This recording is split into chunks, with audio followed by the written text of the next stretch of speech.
बिस्मिल्लाहिर्रहमानिर्रहीम। अस्सलाम वालेकुम। आप देख रहे हैं चैनल 95 न्यूज़ और आज की अहम खबरों के साथ मैं हूं आपकी होस्ट महरूज खान। आज की अहम खबर से आपको आगाह करते हैं। कोरोना की शिकार पाकिस्तान के वज़ीर आज़म और तहरीक इंसाफ पीटीआई के चेयरमैन इमरान खान की जल्द सेहतयाबी के लिए पीटीआई की जानिब से ऊँट और बकरों का सदका किया गया है। मजीद आगाह करते चलें, लाहौर मोटरवे केस का फैसला आने के बाद अदाकारा आशना शाह ने कहा है कि कोर्ट का फैसला मुतासरा खतून का सदमा कम करने में मददगार साबित होगा।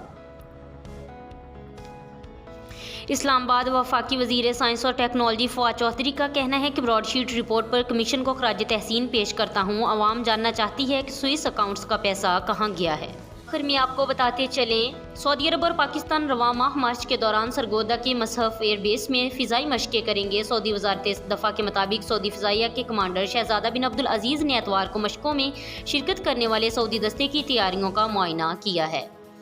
ये थी आज की अहम खबरें। मज़ीद ऐसी खबरें सुनने और देखने के लिए हमारे चैनल को सब्सक्राइब करें, बेल आइकन को प्रेस करें ताकि जो भी नोटिफिकेशन हो सबसे पहले आप तक पहुँचे। खुदा हाफिज़।